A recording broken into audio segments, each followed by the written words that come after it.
นี้มันทุกคนน่ะได้กับบิดมาหอดรถพามาถึงบิดพามาหมอกพาหมอกมาหาหาอ้ายหาพ่อหาแม่กับบุ้มีอย่างมีไก่มีเท้าเล่าให้หลงมีบักขวัญพอนี้หักเก้าหักขวัญเห็ดตามเห็ดกีทำพร้อมเอาเก้าหักขวัญแล้วก็น่าอย่าวันยังเมื่อหลังอย่าเบาเล่นนับการตัวนี้ต่อไปให้เจ้าอยู่ดีมีแห้งให้พบอย่าพบอันหาอย่าพลาดอันหายพบแต่อันดีมีแต่อันโชคนับตั้งแต่นี้ต่อไปให้มีความสุขกายสบายใจผมมาพอขวัญพญาพวกเจ้ามีความสุขความเจริญเด้อมีแต่สิ่งดีๆเข้ามาในชีวิตนะด้วยเด้อสถานเทศกาลสันสีทุนนี้นักน้ำนักน้อยมีคลานักสกิดได้เหตุการณ์พวกเราของมาได้เหตุนี่แน่แต่ละปีเราชาติได้ร้องอาหารเขามาได้เหตุผักเก้าผักขวัญพานทำเก้าผักขวัญของเอาของขวัญขอให้นางธรณีมาเป็นสักทีพิธาหัตโตสัมมาสัมพุทธัสสะนะโมตัสสะปะคะวะโตอะระหะโตสัมมาสัมพุทธัสสะนะโมตัสสะปะคะวะโตอะระหะโตสัมมาสัมพุทธัสสะพุทธังอนุวัตนังเตสิวิตังยาวิภานังสรณังกัจฉามิธัมมังอนุวัตนังเตสิวิตังยาวิภานังสรณังกัจฉามิสังฆังอนุวัตนังเตสิวิตังยาวิภานังสรณังกัจฉามิสังฆังแล้วความโง่ของพังพันจงก้อยมาพ่อแม่มือพันจะไปสู้ใหม่ก็ให้มา3 มื้อนี้วันนี้ก่อนจะอุ้มลูกให้แค่ให้เกมมุกกาให้มา3 มื้อนี้วันนี้ก่อนจะไปนางให้แค่นาเกมมุกไก่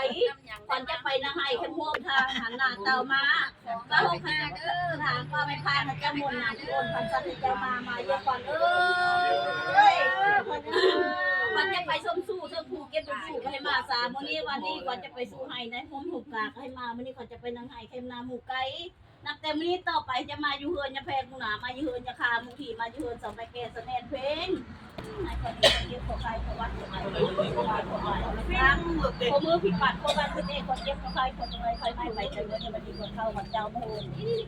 จะมาหอดบ้านถึงเฮือนจะรอดปลอดภัยได้น้องมีใครมูเท่าแล้วหลงเราหักขวัญเจ้าอยู่ดีมีแห่งขวัญถึงเองท่าทางไหลคนเฮ็ดจะโทรคนลองจะถึงไปทางใต้ทางเหนือคือลงรถอย่าพวกอันหาอย่าพลาดอันหายพวกแต่ดีมีแต่โชคดีกับไปเมนูวันหนักสุขภาพวันหนักมันเหนื่อย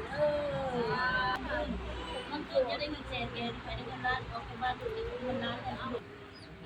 ออกจากบ้านในลงเงินเวลาน้อยนิดเนี่ยมาได้ไปแล้วนะคือจะเป็นผู้นะคนจะเป็นนายคนเจ้าคนนายคนเด้อเฮ็ดเก่งสิ่งใดเฮ็ดแล้วก็เป็นเจ้าเป็นนายผู้หนักคนหอมเด้อลูกเมียหลานไทยเท่มากโอ้ยน้องคนนี้เขากัดกินน้ำกันให้เกียรติบ้านได้ก็คือบ้านเถิดกบ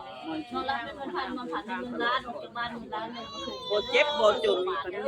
คำไปมาหาสู้กันเรื่อยๆมันเยอะโบต้องเจ็บโบต้องจนจะปงได้ขวัญเจ้าจะได้